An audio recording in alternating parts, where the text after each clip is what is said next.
company serving your football team. Buses run every 10 minutes. Avoid the traffic. Don't get stuck in the delay. Get Ipswich buses today. Ipswich buses, proud to partner with Talking Town.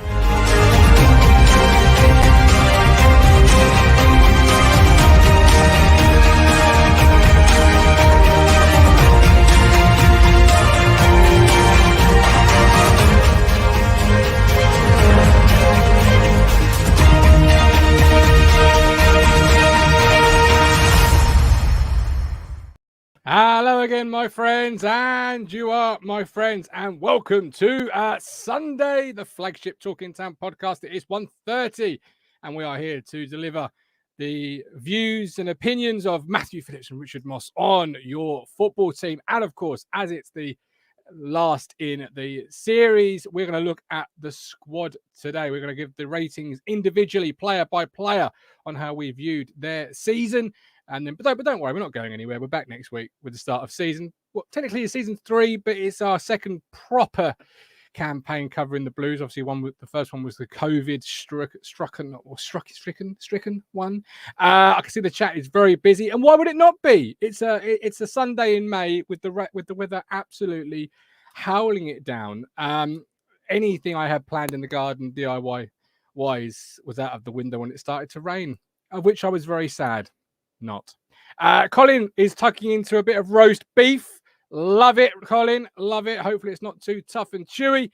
Got to get that beef just right. Lewis, welcome in. Got Kevin Gates in the room. Lots and lots and lots of people piling into the TT chat. We love to see that. There may be a link coming through at some point as well. Lewis, almost a third of the way through our ITFC drought. 1 month. Nearly down. 2 more to go. Well, that's a little bit, yes, but equally they're back pre-season mid-June, so there's going to be lots of stuff flying about coming up. Really, June kicks off next Wednesday, so it's going to be closer than we probably give it imagine. Don't forget, hit subscribe. We are on the march to 4,000. There is a season ticket. The patron saint of tickets will be here a bit later. I'm sure he will fill you in on that one. We are back this evening with some talking cricket, so if you are a cricket fan, do join us. It's going to be an absolute bumper day. And, of course, you've got the Championship Playoff Final. So us, then the Championship Playoff Final, and then talking cricket. What a beautiful sandwich. What an absolute beautiful, beautiful sandwich. While you contemplate just how good that sandwich is, a huge thank you to our, not our Prediction League members, no, our Talking Town Fifth Standers, the people you see on the screen. Thank you ever so much for your support, not only this month, but throughout the course of the season. If you should want to join this illustrious group of people, it's more illustrious than the Champions League final winners list, then please do so by clicking the link that's now in the chat or in the comments. Right, we have 2 contributors with me today. Here they are. Let's see if they like a bit of this. Somebody get the tables. Hard truth are here, delivering the truth that nobody wants to hear. The Cruncher and the Media Mogul. Mr. Moss and Mr. Phillips, there we are. Get the tables, their famous saying. Get in the WhatsApp group. Rich, get the tables. Matt, get the tables. Welcome. How are you both? Loving it. Yeah, good. Well, all the intros have to have a little bit of an introduction over the top of them, so our audio listeners know what's going on, as opposed to just a sudden blast of music. Otherwise, you're sitting there, and then suddenly it goes, I don't know, the Crunchers theme hits the airwaves, and you're not quite sure what's going on. So there we go. I hope you enjoyed that one. I'll develop it as we go. But get the tables. Hard truth are here. How are we both? Are we both enjoying the summer? That's the first question, I guess. Yeah. Well, I'm very tired today, Rich, as you know, because we had my 7-year-old's birthday party yesterday. What did you say? It was like a UFC octagon. There we go. The bouncy castle. There was, hang on, mate. I want to ask you who was supposed to be supervising this. Well, there was lots of adults around, but the 7-year-olds just seem to do what they want to do. So, yeah, a kid he did a somersault. He landed on another kid's knee. Blood was spilt. Look, Martin's collapsed. Sorry, that's my light falling over. Blood was spilt. So we spent half an hour getting him sorted. Luckily, he was okay. There was no broken nose. He was all right. He was able to go back into the party. But it was lively. So there was tears. There was blood. Cake was eaten. Yeah. So we're tired today, let me tell you. It was hard work. Sounds so good. Sounds so good. Mike D, happy National Biscuit Day. Okay, so on that note, let's go from cake to biscuit. What's your favourite biscuit? Here we go. Jammy Dodger. Ooh. Yeah, I like that as well. Yeah. What's the ginger snap? Ginger snaps quite like. Yeah. I'm going to go in honour of obviously a team in the Championship final today, a Gary Baldy biscuit. Yeah. Yeah. If you can tell me that link, Like that, then you can get 2 points. There is a link between a Gary Baldy biscuit. I'm not sure, but is there something on? There's a big banner at the City Ground, and it says something. I don't know Nottingham what Forest playing red. Yeah. Because of what I read yesterday from memory. Is it Colonel Gary Baldy? He was an Italian soldier, came across to this country, freedom fighter, I think. I have to look it up. I was only reading it yesterday. But yeah, the Gary Baldy biscuit, red for Forest. There is a tie there. Apparently, okay. I'm one of those really, what on earth? What Yeah. on earth? A bit like seeing the English flag on the Barcelona crest. That throws people unless you know the history. Yeah. It does. He's on the AC Milan badge as well. Well, there you go, you see. But did you see the Champions League final yesterday, talking of top flight teams? Yeah. Top flight, the top game to talk about yesterday. Don't worry about the Champions League. Don't worry about the League Two playoff. We all want to talk about Wrexham 4, Grimsby 5. Matt didn't watch it. I know, Martin, probably you didn't watch it because you actually hate football. But it was the game of the season. It was utter carnage. And Bill Parkinson's come out, Matt, and he's been really critical of the ref. And I tend to agree because the ref had an absolute stinker. What's going down? Well, there was a foul in the lead up to the first Grimsby goal. There should have been a penalty. Wrexham should have had a penalty. Although he failed to mention Paul Mullin, Maradona in the, I think it was the third equaliser.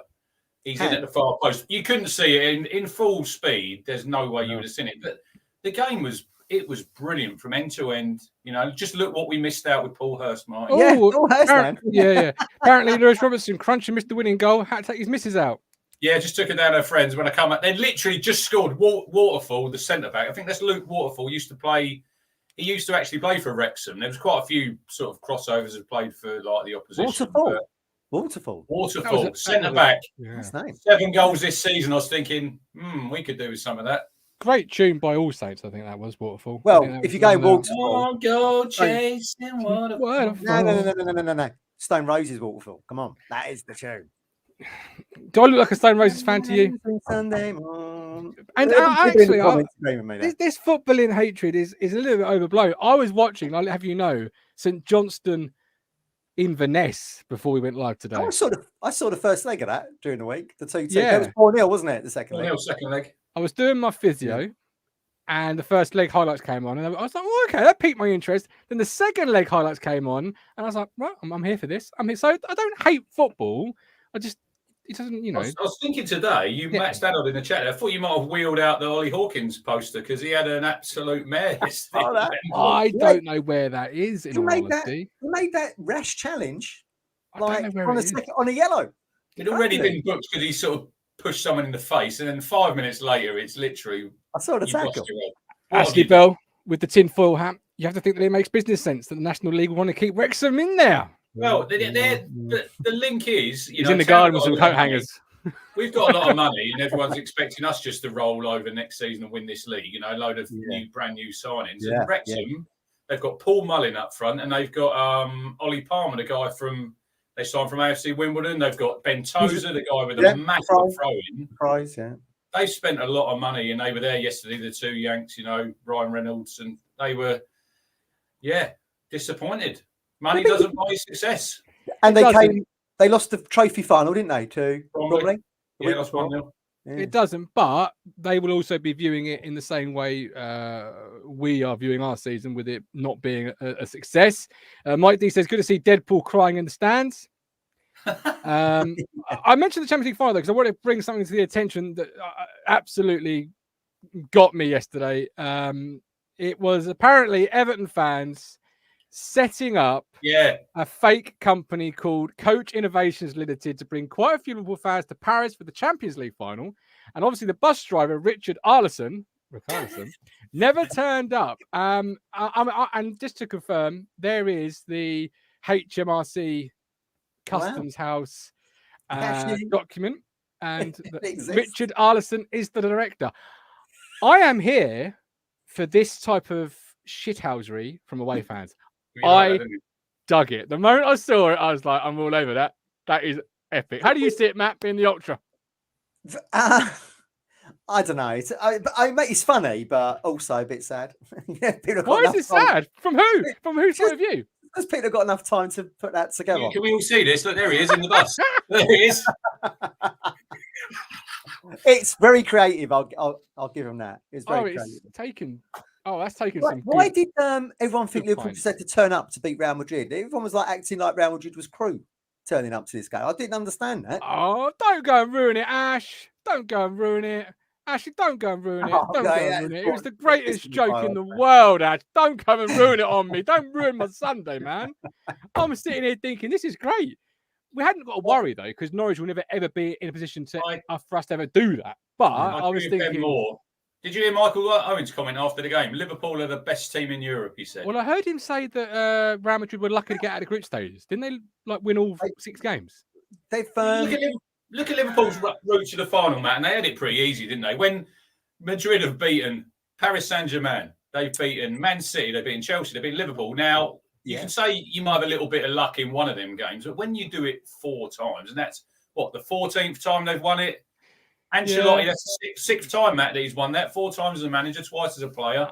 Did he say it full time? I am the record man. I love that. Big Don Carlo. I love that guy. That's why I wanted Real Madrid to win. I prefer Klopp's after game speech. Book the hotel. Love it. Love that confidence. Where's it next year? Book it. Istanbul. I used to like Jurgen until he lost his glasses. He seems to have had a bit of an attitude change. Yeah, he's a bit salty, Matt. He's always very salty whenever they lose. And look, if you look at the game, they probably did deserve to win it. It was one of them games where you have to take your chances, whatever level of football you're playing at, Martin, you know. And Courtois had one of them inspired sort of evenings, didn't he? The save from Mane when he's put it to the post, but the one from Salah, you know, when he's smashed it and he's hit him on the eye, it's funny that because Courtois is sort of the definition of mentality. We had it last weekend. We was about mentality, and then straight afterwards, Man City go and win the title, having been 2-0 down. Mentality again. Courtois says he had to. He went into last night's game wanting to prove the respect to the English fans he felt he never got. Interesting. And that's mentality. Interesting when you said that, Martin, and you think he's been a top goalkeeper and he's still wanting to prove people wrong. And he crossed the Madrid divide. I want to talk to Matt about the disallowed goal because you didn't know that rule, did you? But I didn't know. But even though that rule, right, they say it had to be deliberate where it was played back to put him onside. Now, when is an opposition defender ever going to do anything deliberate to play somebody onside? That should have been a goal all day long. Yeah. It's taken 2 deflections. Yeah. It comes off Canate onto Fabinho. And how long did they take? Was it 4 minutes, 5 minutes? Were they just looking for the rule book? Hang on. Page. I had to text you, didn't I? I said, why is this offside? He's on the line. See, when you're a casual fan of the top level like I am, those sorts of things really turn you off. Because if they change the game unrecognisably to the one you know, you feel like you lost half the time in the game you're supposed to be able to, and then you just turn it off. Are we going to touch on what happened before the game? Because I've been listening to 5 Live this morning. Well, so have I, yeah. Look, I know Liverpool fans, they always cry wolf, don't they, Matt? To be fair, UK police did come out and say they were exemplary. The UK police, I've read. But you always have, there was rumours going around, there was 15,000 turned up without tickets. There's rumours going around, a lot of them had fake tickets. That was the problem why it was all. But when you see, Alan Shearer was on the radio, Martin, and he was saying there was sections X and Y in the stadium. You could see before, when they played You Never Walk Alone about 15 minutes, the Liverpool section was like half full. And there was 2 sections there that there was hardly anyone in. And they said that the gates were closed outside. Now, I don't get that. But then you look at the other end with the Real Madrid, they're all in there. I don't know. I also, when I was listening to 5 Live, I'm sure I heard that Andy Robinson's friend was caught up in it with the credentials, and they were real credentials. He had a ticket that Robertson had given him, and they told him when he went to get in, it was a fake ticket. And he said he can't be because it's a mess.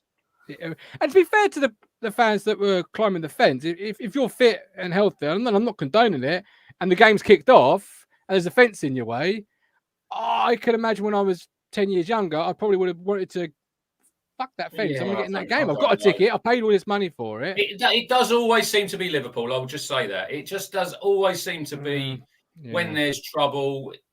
We all know what's happened in the past, with Heysel and Hillsborough. And I don't want to sound like a bit of a knob, but it is always Liverpool. Don't break a record there, Rich. Sorry. Yeah, you are hard truth. You do mean the truth no one else wants to hear. Just to sort of complete a bow on that point, Michael Owen's commentary. Madrid, lucky to get out of the group stage. There's the group stage table, my friends. They're incredibly lucky, my friends. Yeah. He's like a terrible pundit, isn't he, Owen? He's like, I expect Liverpool to score really early doors, go one up early. They'll put the icing on the cake in the second half of the second. I mean, could you have got it any more wrong? Again, don't underestimate Ancelotti. He's got players in that Real Madrid side, Matt. That was their 5th Champions League that they've won. Modric, Kroos, even Gareth Bale picks up another medal. He didn't even. He had his kit on, didn't he? Looked a bit sort of sheepish when he's picking up his medal. Eden Hazard. Now, what has happened to him? Injuries. Yeah. Injuries. Have you noticed commentators never say Kroos? It's always Tony Kroos. It's always his full name. Someone said to me, Joe Cole always had that. Joe Cole. Great statue of him at the Etihad, apparently. Oh, no, it's supposed to be Aguero. Gov, the tickets went from Ticket Innovations, sister company of Coach Innovations, were they? Says Matt Stannard. Probably, Matt, probably. Do you know what? It's about Gareth Bale. He's the Welsh Richard Wright, isn't he? Just collecting medals for sitting in woodwork. Stephen Parry, he's got a good point here. Why are they having like a concert on? Yeah, I agree with that. The only thing that could have been worse was like the cultural dancing you get at like World Cup draws. No one wants to see that either. Let's get on with the game. Talking of maybe being wrong, a little bit of town news this week. Dobra training with the Albanian national team. Something, obviously this will naturally, Rich, bring a lot of fans out that will say, look, this is a player with potential. This is a guy that's got something. If the Albanian national team, who, by the way, are 66th in the world. If I've got any Albanian heritage, I think I could train with them. Come on. I was going there with they are 66th in the world, but there you go. They're only a superpower, are they? No. They are positioned around countries such as Congo, United Arab Emirates, Slovenia, and Jamaica in the world rankings. Powerhouses, I'm sure you would agree. But I've already seen today on social media, some fans, this guy's got potential. If he's in the national team, he should be in our squad. Is he still staying or going for you, Rich? It's a red face from Rich. He says, bin out. The Dobbs. Matt, are you one of these? Actually, he's probably got something a little bit about him. We should give him over to McKenna, the greatest coach we've ever had. I do, yeah. I would like just to see what he's like under McKenna. We have been guilty of writing players off, Wolfenden being one of them. I was saying he's finished here now. And then McKenna comes in and he's reborn. So I think we actually said a few weeks back, we would like to see some of these youngsters just on the pre-season with McKenna so he can cast an eye over them with Pert, with Lee Grant. We'll come to him in a minute. Just give him that pre-season. If we don't think he's going to cut the mustard, then he can go in the window, can't he?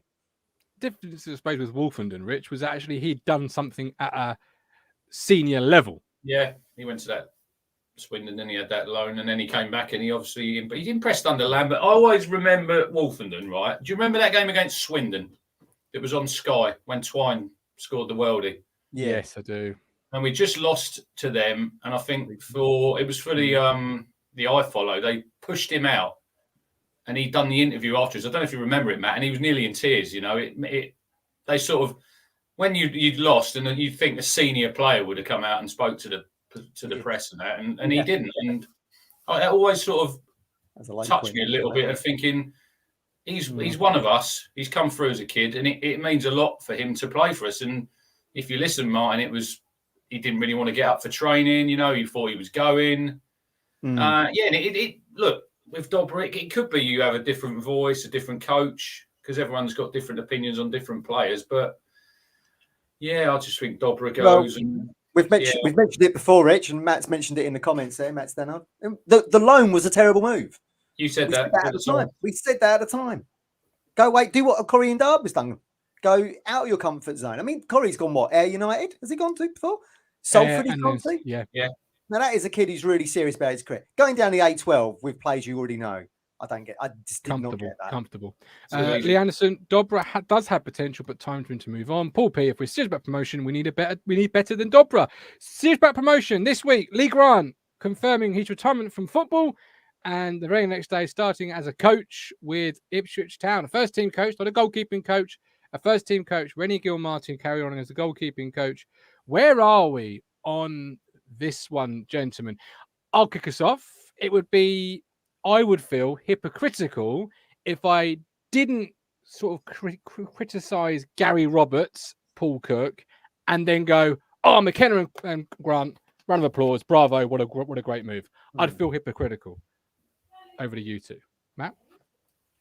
Well, yeah, I thought it was a bit of a strange move at first. We was expecting kind of, excuse me, we was expecting like a set piece coach is what we was floating around.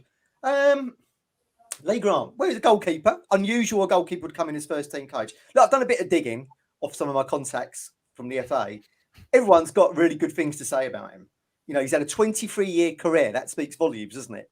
Yep. That he's wanted in dressing rooms. He's finished a career, you could almost say a journeyman career. He's finished it at Old Trafford, which is pretty unbelievable to me. But everyone said a great role model to youngsters. Brilliant in the dressing room, and not in that kind of Jimmy Walker, I'm a bit of a zany character. In terms of, I can see why now he's fitting in with McKenna and Pert. I think he's from that same school of like intelligent coaching. Like he's done it. He's doing a business degree, prompted by Solskjaer, told him to do it. He's done his UEFA A license, so I can only presume this summer he'll be doing his UEFA license, which is a big thing. I went to one of the things once. They're on the pitch, and you've got your peer group around you, and you've got a set of players you're coaching. You're mic'd up, so everybody can hear what you're saying in the thing. So, you know, that's a real test of your confidence and character in that everyone can hear what you're saying. I saw Darren Moore do his session. So it's no surprise to me Darren Moore's gone off and been a good manager because it was really good. So he's going to be in that. So I feel like he's going to really fit in nicely. And of course, there's the Man United connection. You could say that. Is that a lazy connection? They've just gone back to someone they know already. But they obviously know each other. And I think he's going to fit in. We've had Ashton on the show. I think he's going to fit into that. From what I'm told, he's going to fit into that jigsaw really nicely. I can confirm I've already called him Connor Grant in the last 2 days. So it's already started, my friends. He's right at home. But I mean, Matt's right there, Rich. He could be the greatest, brightest, most innovative coach's mind we've had forever. But I'd feel hypocritical if I didn't say, I want more experience. Kieran's getting the band back together, isn't he? Yeah. True. Yeah. It's interesting. Stephen Parry there in the comments. He's qualified, whereas Gary Roberts wasn't. You know, what sort of band is it? Is it Chico time or is it the Beatles? Like, what sort of band? I hope it's the Beatles. I hope it's not Chico time. Let's be. Chico. He was cool. It's Chico time. That's interesting because when he did come in, we all thought, he's going to be the new goalkeeping coach, and then he's Chico. We'll have to see how it plays out. But then, if you look, just because he's a goalkeeper, I think he's not necessarily going to be a goalkeeping coach. Like Jose Mourinho, he wasn't a top player. He's one of the best coaches ever. Arsene Wenger, another one, didn't play football at a great level. It's just, it's an interesting one. I think with what he's got there, Matt, I think he'll probably go into management. I'd have thought, Grant, and he's got it's a foot on the ladder, isn't it? You know, for him, he's obviously he knows Pert, he knows McKenna, they trust him. So we're just going to have to see how it plays out. I wouldn't get too worried about it. He's another voice on that training ground, and he might. I was reading a little bit of his interview. He can help like the strikers, like in that goalkeeping mentality when there's a striker. Yeah. So at least he's not going to be on set pieces. What Franny Jeffers was. So let's see how it goes. Very true. Very true. We've got Gavin Law teach our strikers how to score. Paul P. McKenna knows him and wants Grant here. That's good enough for me. Yeah. Roy, are you packed? Asked Colin. Don't be silly. Rich, just tell everybody what your flight journey is. Tell them. Because it's not for me, this. To use Gatwick to Dubai. I think it is actually 6 hours, man. I don't think it's 7. Then we've got to wait there, change plane for 2 hours. And then we've got a 4-hour flight to Mali. And then I think it's 25 minutes by seaplane. Oh, beautiful. Love a good seaplane. Just gone to Tenerife. 4 hours, you're there. Should have gone to Cyprus, mate. Have a good time. I'm sure it'll be great. Yeah. Stephen Parry. Or is it our new manager in a few years if McKenna gets poached? Ooh. Who knows? Look at that. Who knows what's around the corner? You can help us shape our content next year. Link is in the chat. It's a survey heart link. Click it. 4 simple questions. You don't have to give any information such as your name or etc. etc. All can be. Has Matt done it? I've got no idea because I don't know who's done it. It doesn't tell me any information. I've seen the link. Basically, it's just to say, what do you want on an audio platform next year? Because at the moment they just get this wonderful show. I think what did you do Monday? Hour and a half? Oh, they smashed you out of the water, son. Hour and a half. Oh, I mean in time, not views. Sorry. But hang on. We're the standard. We're here every Sunday. To be the flagship, you got to put the flagship views. I mean, rumor has it non's gone for 4 days. We get this every week. We get a green. Some other shows, depends who you got on, you'd give them a red. In your head. You could give them an amber.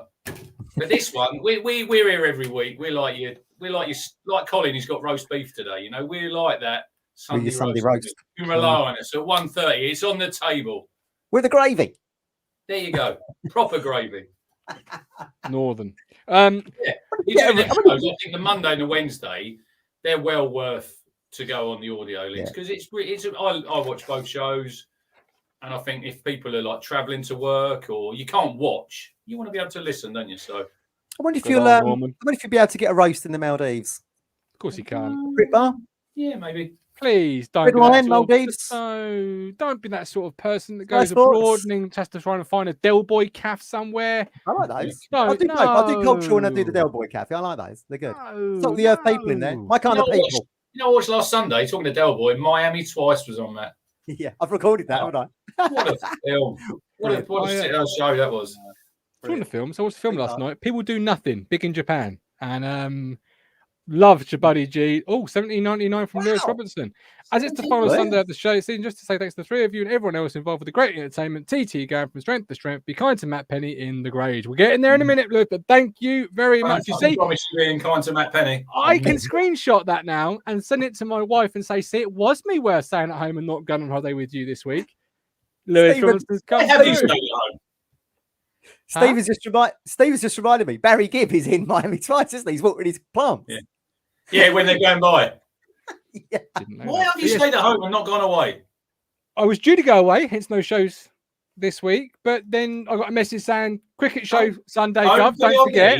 And I had forgot. It's not my fault that the Gov's not gone on holiday. Everybody. And I had forgot. So I was going to be just producing this show while I was traveling, like I do, like sometimes when I'm at the zoo and whatnot. But hey, I'm committed to the cause, my friends. So here I am. Not on my own. When your missus gets back next week, them cupboards that I delivered probably about 3 months ago will be up, yeah? They won't. But I will have ploughed through several TV shows. I started on Obi-Wan yesterday. That was great first 2 episodes. Love that. I've got The Time Traveler's Wife I'm going to watch. Not because I want to, just I know that she wants to. I'll piss her off. It's just, just to get yourself a little trip to the cinema. Go and watch Top Gun Maverick. I've heard it's absolutely fantastic. What, like a billionaire? I'm already a billionaire, mate, and I have 3 bedroom house all on my own, son. I ain't got to go to the cinema to feel like a billionaire, mate. Draw a line under it, yeah. You know what I mean? Right. Coming to the grades, here we are. Stephen Parry thought Lanks was going to lose, but got a wicket on last ball. Yeah, it was a tie. The Roses match Friday night. Ian was there, so we'll talk about that tonight. Means absolutely nothing to me. But there we go. Right, we're going to go via the ITFC page, position by position, player by player. So we've got 3 goalkeepers there, one of which we won't give a grade on because we didn't see him for this year, thankfully. And the other one is a young player. So I'll let you know. I'll let you decide who I'm talking about there. But first up, we'll go with the goalkeeper that started the season. Oh. Haladki, what are we saying? Well, we raved about him. He's goalkeeper, Golden Glove winner, I think. Goalkeeper of the year in League 2. Yep, you both were literally in 7th heaven when we signed. I think he can play in this league. But we've upgraded, haven't we? We've gone from League 2 goalkeeper. Now we got a Championship goalkeeper. No, I'd still I'd still keep him around. So he gets an amber from me. But I think he's going to want to go off. And I'll be really surprised if he don't go with Aberdeen. Amber from yourself, Matt. But, you know, out of 10, what was it? Is an amber a 6 out of 10? Is that? Yeah. Was he okay? Yeah. Nothing. Average. I mean, because the few games he played, some will say he was catastrophic. Some will say he was nothing too. You liked him in the first game, didn't you? You said he had sticky hands. The ball sticks to him. Hey, that was the same preseason friendly that Raheem Harper won Player of the Year. So that was a bit misleading. I think you'd had a couple of away day beers before. I think this year for the preseason friendlies, I might just put my feet up. Yeah, just park it. This disappointing, probably a bit below average, 5.5 to 6, I think, and I expect him to move on. You see, Paul P. Rich 4 looked scared stiff every time he played at Portman Road. Yeah. Well, this is the thing, Rich. You often say you're now playing in front of 20,000 plus, not 5,000 at Salford or whatever. I think now when we sit there and you've got Christian Walton in between the sticks, you are confident, aren't you? The ball comes in the box. If you look at the side, the stature-wise, Haladke's, what is he, Martin? Is he 6 foot? Yes, I think so. Yeah. He doesn't give you that. He doesn't give you that commanding goalkeeper that Walton does. He's 192 centimeters. So I will give him. I'll give him a 5, and I think I'll give him the red because he's going to move on. He's going to go to Aberdeen. I'd be pretty surprised if he was still here, and he probably does need to go and play, doesn't he? He does. Well, he does, but from my selfish point of view, I'd keep him on the bench as a reliable number 2. Yeah, so would I, but that's just not going to fly. Because his career is none of my business. Well, I mean, if you just watch Class of '92, where Gary Neville was like waxing lyrical when he actually signed, he said, "We've moved heaven and earth to get Haladke in," and they're absolutely over the moon, and we were a bit like that ourselves. But I don't think he's become a bad goalkeeper overnight. I think Richard's right. We've upgraded. Yeah, and I think he'll move. I would like to keep him on the bench as well, but Aberdeen beckons. I think he's played in Scotland before. He'll only play in if he did stay, Matt. He'd play in probably the cup games. And for what is he? 31 now, Martin. Yeah, stage of his career, he needs to play football. Should be hitting his prime, really, shouldn't he? Yeah, absolutely. Okay, so the man that came in had a torrid debut, but in the end displaced him. I gave him a big shout Wednesday show, a big push from me for Player of the Year. Didn't quite clinch it, didn't quite convince the two lads, but it's Christian Walton. Rich, start us off with the lone turn permanent reg number 1. Green face from Rich. I'll give him an 8 out of 10. I don't want to be too. If we're giving people 9s on here, and then we look where we finished in the league, I think it's a little bit. It is a little bit of a strange one because a lot of players have had good seasons individually, I would say, but as a collective and as a team, we haven't sort of performed. That's why we finished where we were. But he's the best goalkeeper Martin we've had since Bart. I see a stat about Bart yesterday. He's not missed a minute in the last 2 seasons in the league. So when I think it was about March, February time, there was people going around trying to tell people that Christian Walton was a better goalkeeper than Bart. He's not, right? Not at the minute, because he's playing in League One and Bart is playing in the Championship, and he's been playing in the Championship, Martin, for the last 7 seasons probably. Player of the Year 3 times at Town, Player of the Year twice, I think, at Millwall. He's got the Golden Glove in the Championship. But Christian Walton's a very good goalkeeper, and I think when he signed, and I think we all said this, he's going to win us points. He'll probably win you 12 points to 15 points. And it's now a position that we don't have to worry about. We're going into the new season. Your goalkeeper's nailed on, isn't he?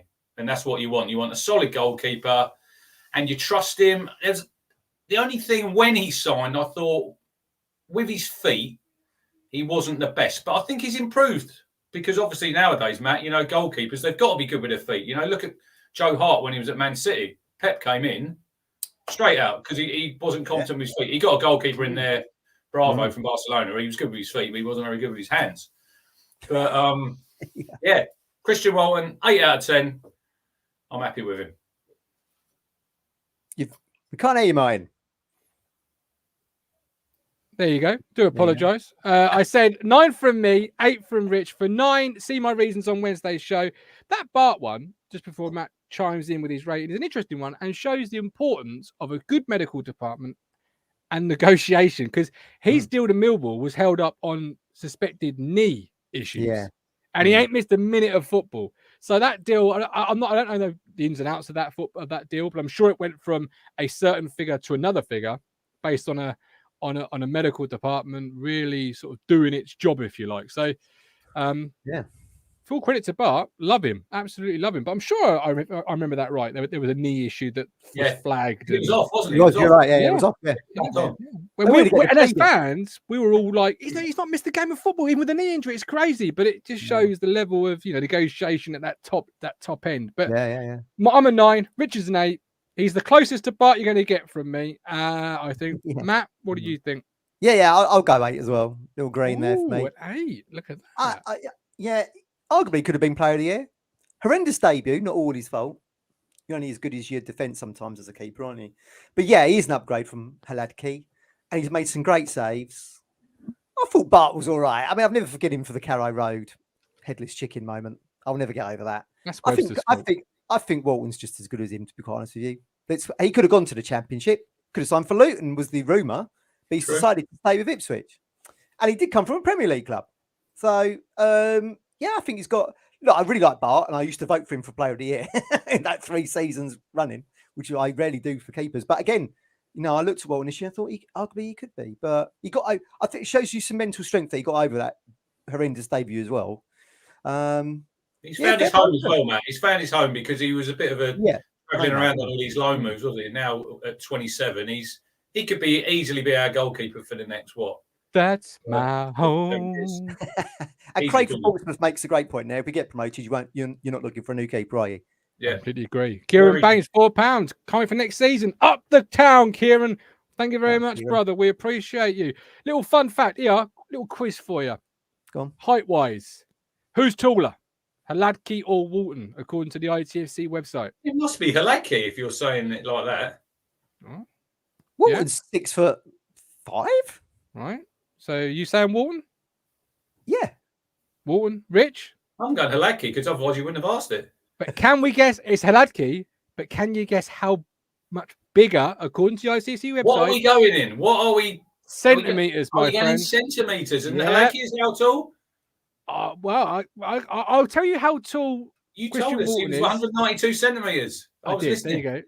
192 centimeters is a Haladki. So what is Christian Walton? 190. Matt? What the hell? I can't work it out. What I want to know is what is Matt Phillips in centimeters? Well, yeah, I have no idea. 2 centimeters to Stephen Parry. They got him around the wrong way. Walton is miles bigger than Haladki. Well, according to the ITFC website, Christian Walton is 182 centimeters. No way. I can't be having that. Hey, don't go shooting me. Shoot Dan Powerful. I'm not the bloody website. Good, am I? It's got to be wrong.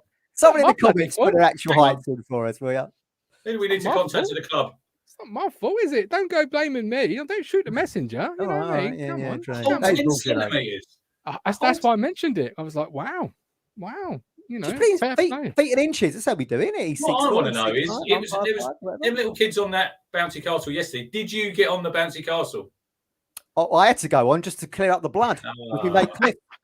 See, this is where the 14% body fat and 5'4". Hey, hold on a minute. Easy, Norman. You need millimeters to measure that. Matt Stannard, according to Wiki, Walton is 196 centimeters. There you go. This is more like it. Now we're talking. The club website should be the wealth of information for these types of things. It should have everything, inside leg, height, chest. When he bought that book, and there was Kevin Steggles, I can't remember, it was 2 pictures of people. Robin Turner, wasn't it? Come on. Was it Robin Turner or something? Oh, I don't know. Yeah, there you go. Right, here we go. Defenders. Matt Penny, George Edmundson, Luke Wolfen. We won't mention Corey and Darber. Dominic Thompson, Kane Vincent-Young, Cameron Burgess. We won't mention Carl Miles Kenlock. So, Matt Penny. Matt, go easy, says Lewis, please. Goodbye. Sorry, everybody. I just think he's just a bit too average for what we want. I mean, he's coming in, he shows some nice touches and things and gets forward, has put in some decent crosses. And there's, when we've been chatting on the shows, like your Connor Chaplin's and that, everyone was saying that he could put the ball in beautifully. But I don't know, he's just sloppy going forward for me. I always feel like he's going to lose the ball or cause an error. It's what we had on a greater scale with Toto.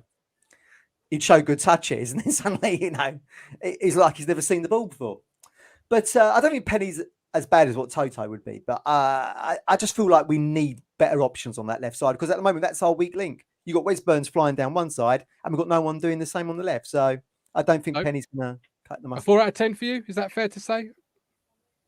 No, not that crap. 5. Oh, okay, 5. Sorry, my mistake. Yeah. Okay. Yeah. Rich, yourself? Another 5. I wouldn't get rid of him. I'd keep him as backup, but it's a 5.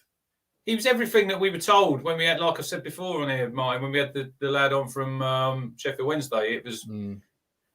I don't think he's a bad player. Maybe Kieran working with him could improve him, but he's a bit beige, isn't he?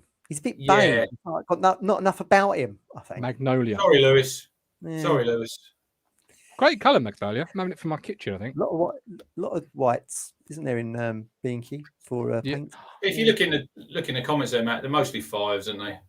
For him. Yeah. I'm on a 6. the same page here, right? I'm a 6. I think he showed flashes of great, and he showed flashes of the other end of the spectrum. Quality player in terms of a one-game pinch. He's ideal because he's Mr. Consistent across the board. Like he's always 5 or 6 out of 10. Won't win you a league. But as I always say, a left back does not win you promotion. He is not the reason we finished 11th. Full stop. Well, and if you had him, no. How many games did Matt Penny actually lose us? What are we judging him on that? Because it's unfair to judge him on a Wes Burns because Wes Burns is a right winger. Joe Jacobson at Wickham, you could argue, got them promotion up to the Championship with his penalty taking, set piece goals, crossing. That's what we need. Someone who's going to sort of chip away at those targets. I think if you're relying on a left back to win your promotion, you've got bigger problems at your football club than you not rely, but certainly. Well, at the moment, then Penny's not contributing to. Oh, he got a great goal at Cheltenham, wasn't it?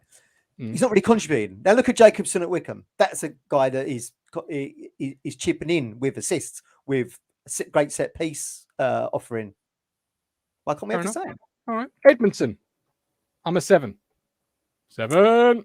Well, oh yeah. I mean, look, green all day, that isn't it? Green all day. I mean, he's vice captain. We certainly was captain when Morsy was out of the picture, and I think we were debating this, weren't we, on the Janoy Donatian clip on social in the week. We were saying a lot of people were saying we really missed him when he was injured, and yeah, absolutely. I think he brings a bit of leadership. We always say there's not many leaders in the team. I mean, I think you kind of noticed that maybe a little bit when Morsy wasn't around, but yeah, for me, he starts next season. Now, where he's going to be in that 3 or the 4 or whatever McKenna does, I don't know, but he needs to be back in that team because I think he's played for Rangers, he's played for Derby County in the Championship. He's bringing that experience for us. Fair point there, I think, from Matt Rich. It's not really much to add on for George Edmundson at that point. He gets a 7 for me. I did agree with the Fisherman. He does struggle in. No, I was talking to Mike the other day. So when we signed, Cook was obviously the manager, and he signed Cameron Burgess and he signed Edmundson to play in a 2, didn't he? Because he liked 4 at the back. But now, obviously, McKenna's coming and they've changed to gone to 3. And I don't know if it suits him.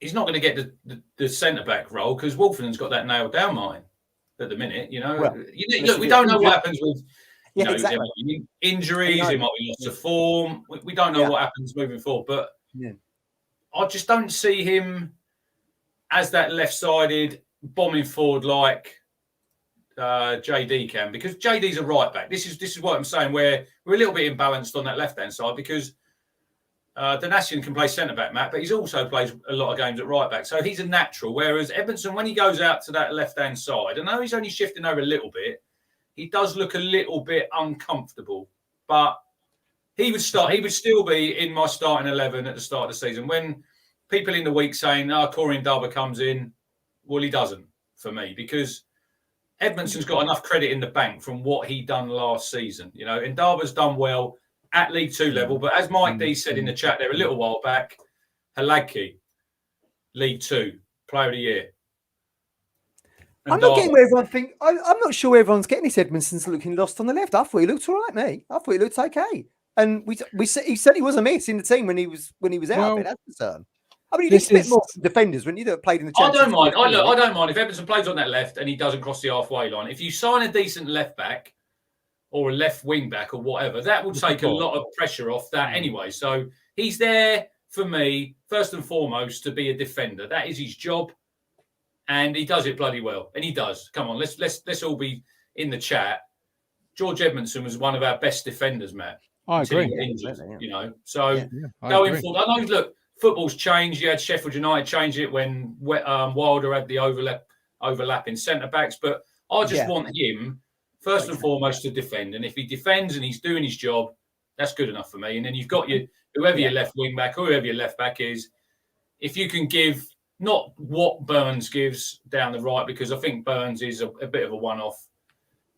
If he can get a few assists and a few goals from that left side, I think that's good enough. Edmundson, was he the only one to score from the corner for us this season, Edmundson? True. Yeah. Yep.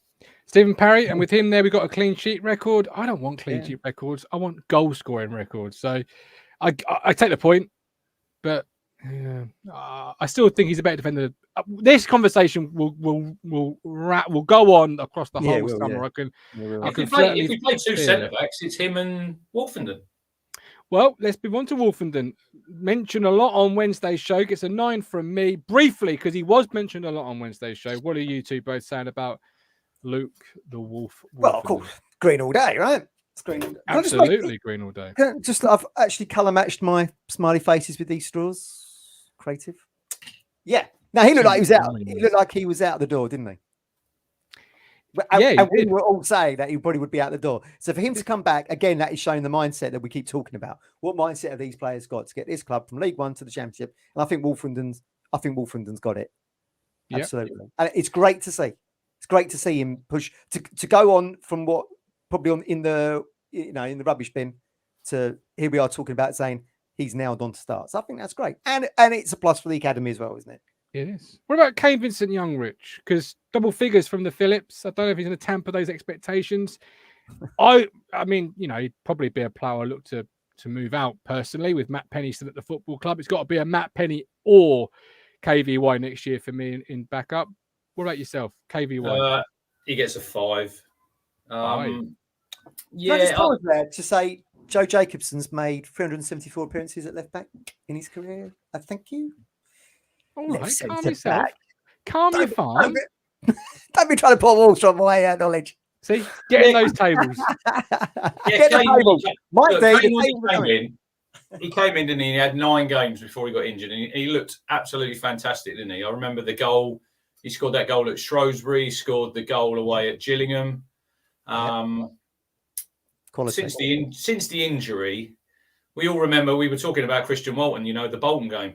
Do you remember the Bolton game? Obviously, you weren't there. I don't know where you were, Matt, but you'd missed that game. Your brother-in-law's wedding, and then I watched that. Was it. But Kane, he got absolutely rinsed, didn't he? By what was the lad? Affeline. Affeline, and he took him off after 25 minutes. Yeah, he did. Yeah, and he never really recovered for me for the season. Got sent off away at AFC. He was playing at left back there. That's when Thompson came in. Out of the two of them, if I was going to keep either him or Matt Penny, I would probably keep KVY because he can play on both sides. Yeah. But I think he's another one. He needs to go and play football. But if I'm being selfish, I'd probably keep him, Martin, because he gives you that sort of adaptability. He can play. The last game, I think he came on there and he played the right centre back role when Dinasian went off. So there is a player there. Will it ever be what it was before? I don't think it will, because I think his injuries probably slowed him down. Yeah, it's sad, isn't it? With the wealth of centre halves, though, you don't really need to have a player who can play both sides. If you've got Matt Penny as a left back option, then Ashton could play right back. You could change formation. There's many things you could do that would mitigate not having a KVY within the squad. I know you're a huge fan, Matt. So very quickly before we move on to Cameron Burgess for yourself, KVY. Yeah, I've got to keep Kane, haven't I? I've been his cheerleader on this show for the last 3 years. Listen, he did come back into the fold against Crewe and put the cross in for the goal, didn't he? The Connor Chaplin goal, I think it was. But he's not the same player that we bought. Absolutely. I mean, why would he be? You spent that long on the sidelines. You can't just suddenly just pick up where you were. But there's no doubt he was a great signing when he first joined. And, he would fit into that left wing back role. Absolutely. But A, can he stay fit? B, can he be consistent? Very difficult when you're coming back off 2 years of in and out injuries, isn't it? So I would keep him as a squad player most likely. Mike the Fishman, KBY we keep, and we want promotion. Smack head emoji, laughy emoji. For those listening instead of watching, Matt, Cameron Burgess. Well, now I'm sacrificing Cameron for Corey Indaba because I think Cameron is going to be a victim of giving Indaba game time. I mean, look, if Corey Indaba was Salford's player, right, and he's just got Player of the Year there on the left side of defence wherever he's been playing, we'd all be looking at a Salford player and going, "This is the kind of guy we need in our defence." So someone's going to have to be sacrificed in order for Corey to come through, and I think Burgess, you don't really want almost £1 million player sitting on the bench every week, do you? I would imagine they might cash him in. I think he's a good player. There'll be bias for him. Kind of pains me a little bit to think he could go to one of our rivals, or he could go to Peterborough or someone who's come down. But in order for Corey to progress, one of them defenders has to go, and I think Burgess is going to have to be the one that makes way. Old-fashioned centre half, Rich, isn't he? Yeah, he played better when he came in when Edmundson was injured. The first few games he played, I always remember that Cambridge game, and you still don't think it was a foul, the first goal, but I still think it was.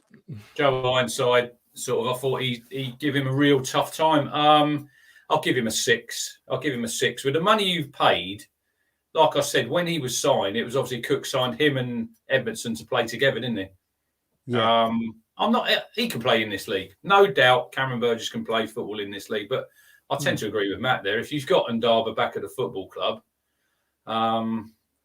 you're probably you don't want someone blocking him, I don't think. Or it depends what McKenna wants to do with Indaba.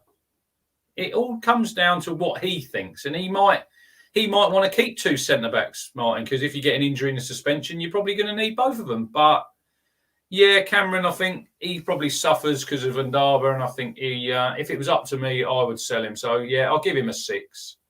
Yeah, problem is you can't keep everybody, and if you've got KVY and Penny, then a new left back, Wes Burns, Donasian, Edmundson, Indaba, if you've got to at some point, I would probably guess what I'm trying to say is it's either Burgess or KVY, which one has interest first. Once that person has departed, or a Penny, then you would keep the other because you want to keep that balance. But you can't keep everybody. And well, what Lee Anderson says though, what makes you think that Indaba is better than Burgess? That's a good question, because Burgess has showed, not just with us, with Atkinson in this league, that he's more than capable of playing in this league. And what are we basing it on with Indaba? Because there's hardly anyone watching this show that's hardly seen Indaba play. A lot of people are putting him in their 3. So I don't know what people are really basing that on. Well, you're basing it on the fact that he's one player of the year at Salford. Like Mike D said, Halagki won Player of the Year at Salford in League 2. Aaron Drinan has gone to League 2 and proved that he can score goals. Well, he's got 10. Well, for a couple of months he did. Be like Bob. I just think Corey's our player. He's done his stint now. He's done 2 loans, well out of his comfort zone. He's clearly made a really good impact at Salford on a team that just missed out on playoffs. He's the kind of player we would be looking at and saying, that's the kind of player we want to be signing. Well, he's on our books already. There has to come a point when you trust the player, or you like Titus Bramble. If that was now with social media and fan platforms like this, and we were talking about a young player stepping into the first team at Premier League level, there'd be the same level of question mark about him. Yeah. Because he was a young player. It's that unknown. It's that fear factor. It's that, can he do it? Like Paul P, can we afford to start Indaba if we want promotion this season? Why wouldn't you? Why would you not have promotion just because you're starting Indaba? Like, he's a young player, yes, but he's Player of the Year. He's 4 years younger than Cameron Burgess. There has to be a point when you say, we trust this young man. He doesn't start. He doesn't start in front of. Absolutely not. But he's a good enough backup. He's good enough. Unless you reloan Indaba back out to someone like a Salford, you say have him for another 12 months. That's harsh. 3 loans. Do you know what I mean? I know he's got to be in the squad.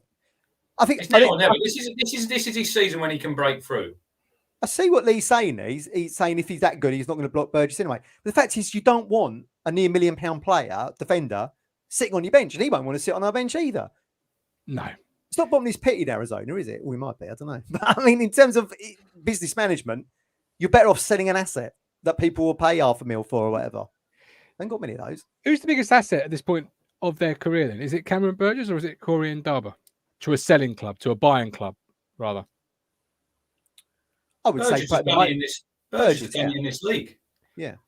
You know what you're getting. You know what you're getting with Cameron Burgess, whereas Ndarba's done it in a division below. Yeah. Absolutely. This time next year, Matt, it might be a wholly different story because Ndaba might have played 20 games in League Two. So it's hard to say. It is very hard to say, but he is a left footer, as I've sort of said repeatedly previously, which is the only reason why he is considered, I think, for a starting position. It brings balance to a 3. Kieran's not worried about that. He said in an interview, it doesn't worry him. Interviews, what people say in interviews and what we see not a star ahead of Edmundson on that left. Well, no, but this is a conversation that will go on and on because I don't know if I have JD. Talking to JD, do you know Ashton? Oh yeah. Look at this. This time last year, another Renaissance man. Yeah, look, Michael probably say in the chat, I would have got rid of him last year. I think I gave him a red. Yeah, but he's another one who showed. Look, he's got his head down. He's worked hard. A lot of people probably voted him for a Player of the Year. He was obviously second. Very close. I was very close to doing that Wes Burns. So he gets an 8 star for me, an 8 star. Okay. At 9 from Lee Anderson. Dominic Thompson, in one word, keep him or not. That would be a good enough rating. Matt, to keep him or not. Dominic Thompson. No. Matt, Rich. No. Thompson. I liked him, but no. Okay. All right. Into midfield we go with your mate Lee Evans, Rich. Well, are we not doing Baggett? No, he's played 2 games. He can't. 2 games. I was going to say I would not loan him out next season. I think the fact he goes away to Indonesia tells you everything you need to know about that kid. He don't need to go and play in League Two. I'd keep him around. If you're keeping Elkan Baggett around as well, then you really are top heavy. Our 23s is going to be really strong at the back. That's what I'm saying. You just told me you need 5 defenders. Keep Elkan there. Go and play. That's what he needs to do. This is now going into Nani's territory of development. Is it better to stay with better teachers, better coaches, better players? He's already an international player. Massive name in Indonesia. Where Indonesia's hardly an international powerhouse, Matt. He's only playing for Brazil. Yeah, I get that. But France. The fact is, all right, understood. But the fact is, why do you send people out for loan? It's not just to get playing time, is it? It's to mature as a player and live away from home and away from your comforts. What did what's his name? Nidam tell us? He was like a fish out of water, wasn't he, when he went out to Scotland and he was having to eat takeaways and all that kind of stuff. But Elkan's already doing this when he's going away. He's going away from his comfort zone each time. He goes halfway over the bloody world. He's in the comfort zone if he's at town every day. Go to somewhere like Barrow. Go to Barrow. Go and have a season on loan at Barrow, where the training pitches are not going to be as good as a play for Roman. And also, I get that as well. But don't forget the marketability. Can't even say it. Marketing ability that he's got as Ipswich is a global presence. He needs to be kept. I think he might be kept on that alone. Yeah, he don't need to go out and loan him. Keep him around. The most viewed pre-game show last year was the pre-game show where we had Elkan Baggett in the title. Yeah. It tells you everything, doesn't it? It was not even close either. It was several hundred views more. That's not going to get us out of this league, though. It don't matter how many people are watching. It's what happens on the pitch. Yeah. He needs to go and play. Money does grease the wheel. And Darber, Baggett. That's what he needs to do. Go and do what those two done, Matt. Go and learn. Go and get elbowed. Go and get kicked every week. Go and play for 3 points on a Saturday and a Tuesday when it means something to people. Something's livelihoods at the club. The fans, when they're turning up. 23's too easy for him. You should have given that speech to Dobra before he put pen to paper at Colchester. Evans. He gets a yellow. Because you could easily give him a red after the blocking incident. Well, yeah, but I chatted to him at the play and he said, "Yeah, probably chatting shit." So he's probably right. He wouldn't be starting for me next season. He's a squad player, I think, and I think he's got a role to play at the football club. I'll give him a 6, Martin. I think he's a little bit underappreciated because when he wasn't there, I think we actually did miss him. You know, he's played in this league before. He's played with Morsy before. What I want to partner Morsy with is a dynamic 24 or 25-year-old midfielder who's got the legs, who can get up the pitch, who can get back, can score goals, can basically do it all. Lee Evans now is at the time of his career where, what is he now? Is he 30, 31? He's had a few injuries as well. I thought he was 28, but yeah. But he's had some injuries as well, Martin. What do you say? Best ability is availability. And he was injured. 94 he was born according to the website. He was injured towards the end of the season. It wasn't his fault because it was an absolutely horrendous pass from the captain that put him in trouble. And he got easy clashed. now. You'll have the king. Well, his ears are just pricked up somewhere, Callie. Don't know what yet. It was a bad pass by the captain, and he got clattered, and he was out. And I think we did miss him, but he's a squad player for me. So I'm giving him a 6. Obviously, got the hat trick, didn't he, against Doncaster? Yeah, but when everyone was getting well carried away, saying it was a championship performance that night, and we were giving 10s to people.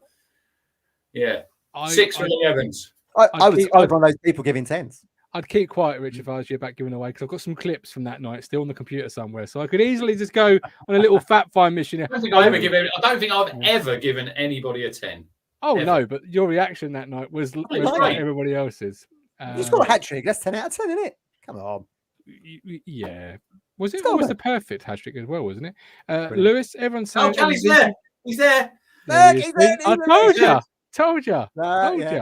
Bat phone rang. The bat phone started flashing. I only played 6 Test games. Again, Callie's there. The Morsy mobile started flashing. Okay, so Evans has kept as a backup for Rich. Matt, what about Idris Muzani? No. Red. Oh dear. Okay. He's now a victim of we don't know where he plays. Where does he play? Can anyone tell me where he plays now? No one knows. No one knows. He was. I thought he was a 10, and we saw him out on the right, and then he went into centre midfield.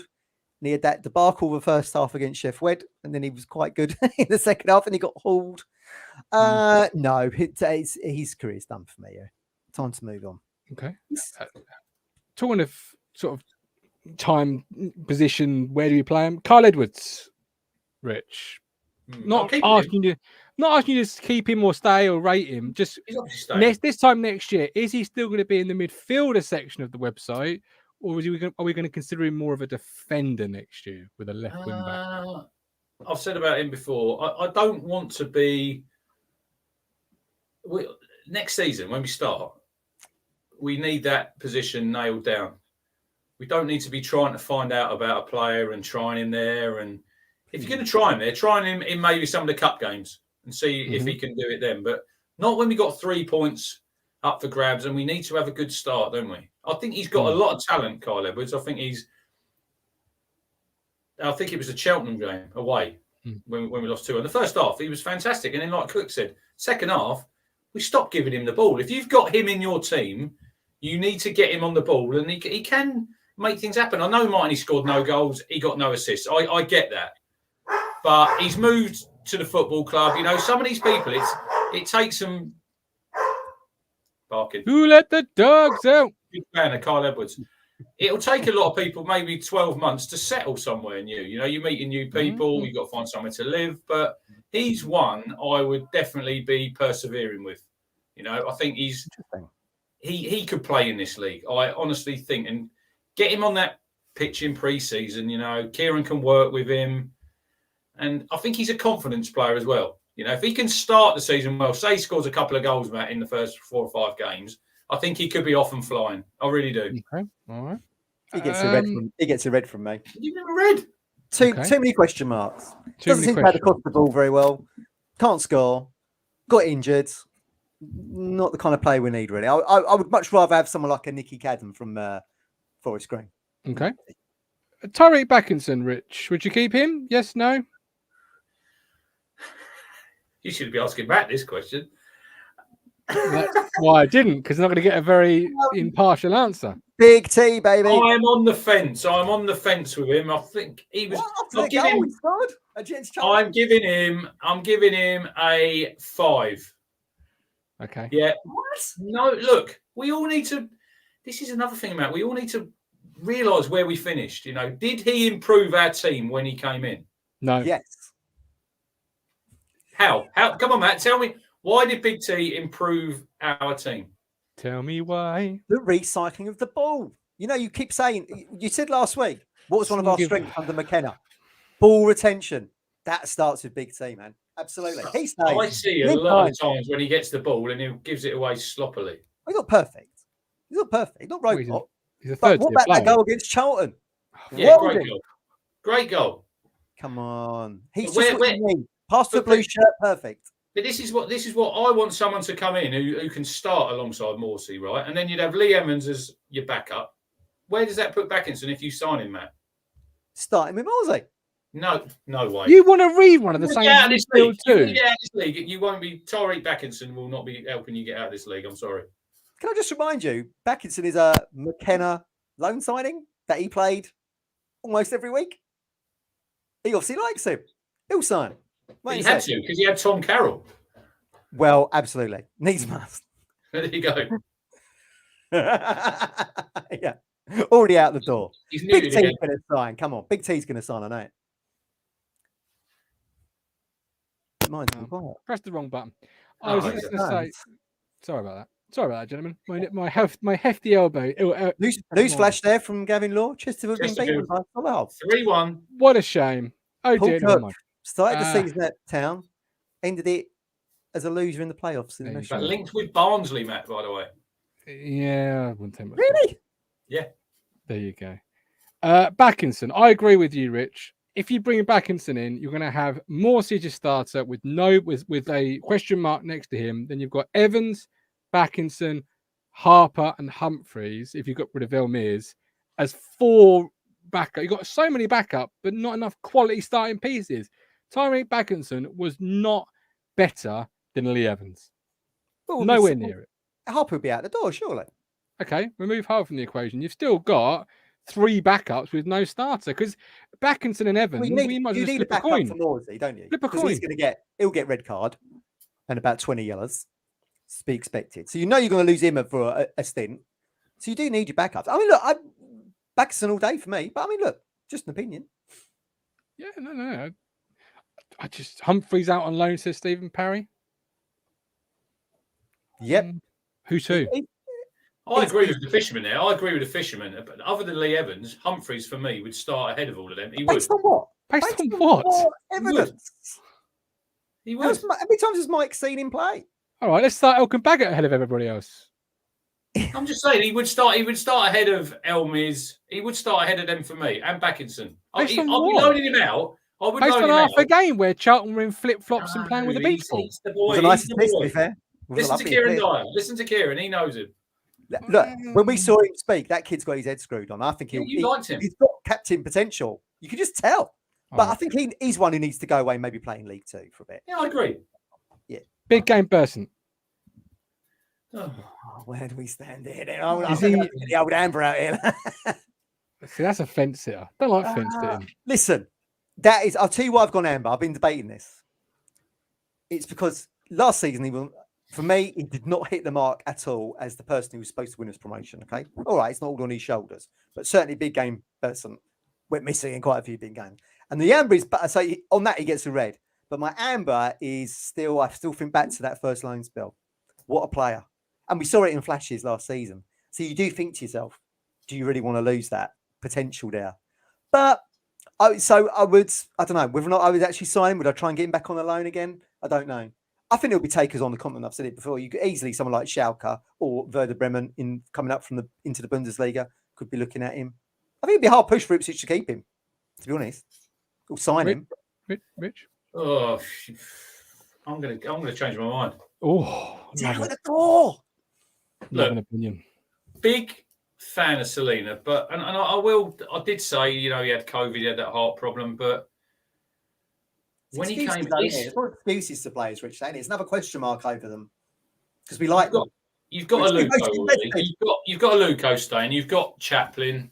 Yeah, you're just going to have that conundrum again. If I just look at his stats, what did he get, Martin? 6 goals. I think he 7 assists. Look, he's a very talented player. Let's not say that he isn't. No, exactly. But I just think is he going to make that jump and sign permanent? I wouldn't take him back on another loan. I'd say no. If it was a permanent, I would say yeah, I probably would take him. But I want more from him. I want more from that player who clearly can play at this level, clearly can play in the Championship, Martin, you know. But sometimes I think, does he think it's too easy in this league? Well, here's a question for you. We know pace is one of our major problems at the football club. We didn't have enough of it last year. Mm. Is someone like Selena, our best player last year, but we finished 11th, is he not just holding up the progression for someone like Carl Edwards, who could easily play that inside left position with pace, with intent, with lots of ability? You don't develop ability sat on planks of wood. Because that's where he played his best football, didn't he? When he was at Town under Mick, coming off that left-hand side, and you look at the goals he scored, look at the goal he scored against Leeds. You know, he comes inside from about 30 yards, Matt, and sticks it in the top corner. But for McKenna as well, wasn't it? Inside left, a lot of time was in that channel where Norwood or him would be interchanging. Everyone's saying in the comments there, aren't they? If you had, like Norman says there, who would you choose between Burson and Twine? I think we're all going to go Scott Twine, aren't we? But you're not going to get Scott Twine. If you get Scott Twine, I'm amazed. But if you think back, I mean, why did we get Selena in the first place? Was it because we didn't get the lad from Rotherham who went to Borough, Crooks? Yeah, Crooks. So that's what prompted it in the first place, I think. We thought Bursan was the cheapest solution for that. We wouldn't pay the fee for Crooks, would we? But personally, I'd prefer Edwards next year. Just me. That's me. And I know I'm in the very much the minority there. But if you had to say you couldn't bring anybody else in, it was Selena or Edwards next year, I'd give it Selena. Because because Selena was great, but we finished 11th. Yeah. I want to know what I've got with Edwards by this time next year. If it means me finishing 9th, it means me finishing 9th. But I think we won't finish 9th, even with Edwards playing in that inside left, because it's not just a one-man team. It's many people, and Edwards has something Selena hasn't, which is pace. Selena is just like pace. Why would someone like Schalke returning to the Bundesliga or look at Selena? Well, he's played in all the top divisions in Europe. He's played in Holland. He's played in France. Did he play any Premier League games, Champions League games, maybe for Man City? I don't know. But people say to me, well, maybe he's not suited to League One. Perhaps he's just a player that plays. We're a League One team. Yeah, exactly. And he's an international player. He's playing in Euro qualifiers. He's played against England for Kosovo. Maybe his game just suits the top flight a little bit more. It's like saying you're allergic to snow when you're an Eskimo. It's a bit of an issue. Do you know what I mean? Yeah. He's not a League One player. That's a big issue because we're a League One team. Yeah. But perhaps it just didn't suit his game for whatever reason. We don't know, because we saw the first loan spells in the Championship, the second's in League One. Certainly the League One loan spell, which you thought would be the easy one, was the disappointing one. So I don't know. Certainly Dijon ain't going to be able to keep him, so he on his salary. So we'll see what happens. Norman Farmers like that is League Two there. Isn't Edwards a poorer version of Sonny Aluko? Fair point. No assists or goals. Yeah, no, absolutely fair point. But Edwards is much younger of a player. Much younger player. Well, Shawnee's staying. We know Shawnee's staying, and he'd get a green from me purely on the basis that I've said before. His attitude, experience, etc., is gold dust in League One, I think. Carl Edwards, 24, only played 11 times last year, 1 shot per game in those 11 games. I mean, you don't know what you've got with him, even though, because he's been injured for a large portion. But if you don't know what you've got, then you're better off just get something in that you do know what you've got. Like Nicky Cadden from Forest Green. Why? He's got everything. Well, Nicky Cadden's last season, far better than. But Forest Green are now in our league. They're not going to want to sell for cheap. At some point, you have to trust the dashboard, right? McKenna's got the dashboard. You have to say, whatever reason, players like Raheem Harper, like Carl Edwards. But there's momentum around Cadden, isn't there? He's coming up in a team that's been promoted. There's no momentum in Edwards. Well, he's been injured. 24% out of the season for most of it. And he didn't particularly impress me. But okay, I'll take that. If you think he's going to be a left wing back, you're dreaming, because Chris and West Brom laughed when I told him. I wouldn't play him left wing back. He'd be playing that inside left. But you talk about momentum for Scott Fraser, who was on the way to the Championship last year. Apparently, we got him. We soon derailed that momentum. This is a great club at derailing good things. Not playing a square peg in a round arm. You can't keep blaming Cook. Steve Cooper is playing in the playoff final in about 15 minutes time. You Shout out to can't Forest. keep I hope they do. You won't blaming. be. If you're waiting for it for 3 o'clock, you'll be waiting for an hour and a half because you don't kick off 4:30. too hard. Is it? Yeah, it's 4:30. Yeah. Modern football, man. Get I hope they yourself do in the it for us. bin. Can you put Kieran Baines' comment up on the screen? I don't agree with that. Because Kieran, we didn't finish the season that strongly. Well, if you look at 4-0, we didn't. If you look at about the last 8 games, Matt, how many games did we win? Yeah, Rotherham away. You know? Yeah. Oh, yeah. Maybe, I think Kieran's maybe saying about the Charlton game, which was a good performance against a team that was on the beach a little bit. Yeah. Probably because Jackson needs to drop that. Well, possibly so. I like if we sign Selena, I wouldn't be sad, but No. his best was still only good enough to get us 11th. And you could say, well, he needs better strikers, but then his best still wasn't good enough for us if he needs better players around him. You know, you didn't elevate us to 7th. You elevated us. You're backtracking a little bit there because you said he's reading a different book than the strikers. Absolutely. But are you going to get are you going to get a level of player that he needs in England's 3rd tier? I don't think so. No. Honestly, I don't. I don't. Mm. I can't. Like even someone like Corley Woodrow, who Fisherman was raving about. I know you're probably a big fan, Rich. Good player. Is he going to be good enough to be on the wavelength of someone like Bursant? Well, you're signing him to be on the wavelength for Chaplin, aren't you? Because weren't they together at Barnsley in the Championship? That's probably behind that, isn't it? It's a partnership, which is interesting to me. If that is true, that link. Talking of which, Connor Chaplin. How are we on here? Green, amber, red. All day green. long. He's another asset. He could be Richard's green is sacrificed. better. By the way, Richard's green is better. Why is Richard's green so much more greener than yours? It's just the light in here, isn't it? Is it? Oh, You that's green, isn't it? buy some light bulbs then. We need to work out where we're going to play him next season, don't we, Chaplin? Yes. Behind the striker. But that surely, if the Woodrow link is correct and true, and it might happen, that tells you everything you need to know, isn't it? Them two are going to be. That's where he's played before at Barnsley. Yeah. Woodrow has I think Stephen's right there. Build the team around Chaplin. That's probably the thinking. You either build the team around him or you sell him because he is, again, another asset that we can cash in on. But yeah, build the team around him. Absolutely. I'd keep him all day. Yeah. Roy Clark 7, Chaplin is 6 from the Fisherman. 8. Look at that. That is football in 3 little 7, comments. 6, Roy 7. 7, Fisherman 6, Colin 8. Football, love it, don't you? 3 fans seeing the same player, completely different. Absolutely love that. I'd give him a 7 probably. He was a bit unlucky. He spent a lot of the time on the bench, didn't he? But he always made a bit of an impact. Scored some all goals. The Gillingham goal at home. I couldn't disagree with Mike more strongly with this comment. Build the team around our strong defence. Well, that's where you build your foundations from the back, surely, and your goalkeeper. You don't build a team around it. They ain't going to get us promoted. Or left back. A clean sheet, 46 clean sheets gets you how many points, Mr. Moss? Well, we know that 46, but you have to. Then enjoy your mid-table finish, my friend. No, listen to me. All teams that win championships are built on a solid defence. You know, Rotherham went up. Do they have a strong defence?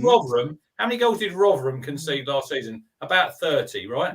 Yeah, you're right. If you're leaking goals, you're going to have to score 2 and 3 to win, Martin. If you're keeping clean sheets, you could win every game 1-0. It doesn't matter. You need to have a strong defence. You do. Let me flip it. Are a lot of those clean sheet games because the team you're playing are more scared about what you can do? Well, I don't disagree with that because we are League One and we're playing teams like Cheltenham and Accrington and they're going to come and park the bus. But like we said before, we have to find a way of working that out and breaking it down. Well, Rotherham did that, didn't they, Rich? Because the fact was that they didn't concede any goals and they scored a lot going forward. And that's kind of the magical mix that we couldn't get in our defence because McKenna certainly did sort that out. But we couldn't get the goals.